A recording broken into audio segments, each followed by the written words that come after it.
जब हम war movies की बात करते हैं तो तीन चीजें बहुत इंपॉर्टेंट होती हैं।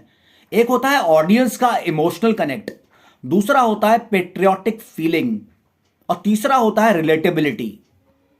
21 का बहुत टाइम से इंतजार था।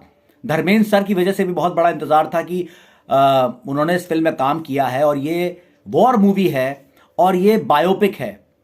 ये सेकंड लेफ्टिनेंट अरुण खेत्रपाल का बायोपिक है, जिन्होंने बैटल ऑफ बसंतर में शहादत दी थी। उनको परमवीर चक्र से नवाजा गया था, और उनकी पूरी बायोपिक को बहुत अच्छी तरह से दिखाया जाएगा, ये उम्मीद की गई थी। 21 सिनेमाघर में आ गई है, और 21 को देख के थोड़ी निराशा होती है। एक वॉर मूवी को जिस तरह से प्रेजेंट करना चाहिए था श्रीराम राघवन जैसे एस डायरेक्टर को, वो शायद उसको कर नहीं पाए हैं।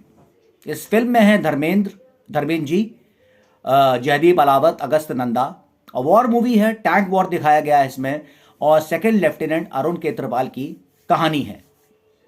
इस कहानी का जो एजेंडा है, जो दिखाना जाना चाहिए था, वो ऐसा लग रहा है देख करके, जो होना कुछ और चाहिए था, और देख के लग रहा है कि ये इसका इंटेंशन है एंटी वॉर मूवी।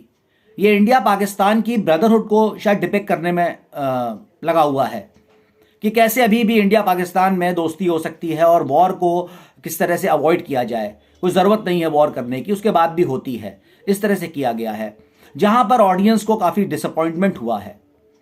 अगस्त नंदा की मैं मानता हूँ ये बायोपिक है, इसलिए अगस्त नंदा को शुरू में दिखाया गया है कि वो आते हैं, आर्मी में एंट्री होती है उनकी, फिर उनकी ट्रेनिंग होती है। उसमें कुछ सिचुएशंस ऐसी हैं, कुछ रोमांटिक सीन्स ऐसे हैं जो रिडंडेंट लग रहे हैं, जिनकी ज़रूरत नहीं थी वो भी डाल दिए हैं। गाना गुना डाल दिया है, रोमांटिक चीज़ें डाल दी हैं, जो कि कहीं ना कहीं एक वॉर मूवी में सूट नहीं करती हैं, और अटेंशन एक तरह से डाइवर्ट होता है और डिस्ट्रैक्ट करती हैं।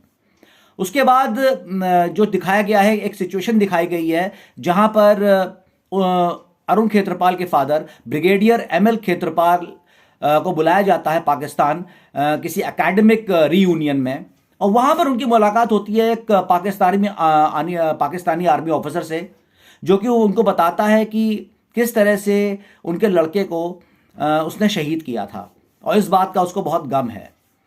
तो वो जो पेट्रियाटिक कनेक्ट है, जो पेट्रियाटिक फीलिंग है, वो जो जो हौसला होता है एक ऑडियंस का, वो कहीं ना कहीं सप्रेस होता दिख रहा है। वो सीन भी दिखाने की उतनी ज़रूरत नहीं थी। हालांकि बाकी चीज़ें कुछ ऐसी हैं जो अच्छी तरह से विजुअलाइज की गई हैं, पिक्चराइज भी की गई हैं, सिनेमाटोग्राफी अच्छी है, लेकिन स्टोरी को प्रेजेंट करने का तरीका कुछ और भी हो सकता था। जहाँ तक काम की बात की जाए तो अगस्त नंदा ने ठीक ठाक काम किया है, अबव एवरेज काम किया है जो मुझे लगा। धर्मेंद्र साहब के क्या कहने, धर्मेंद्र सर की तो बात ही अलग है, उनका इंतज़ार था इस मूवी में, उनको देखना था।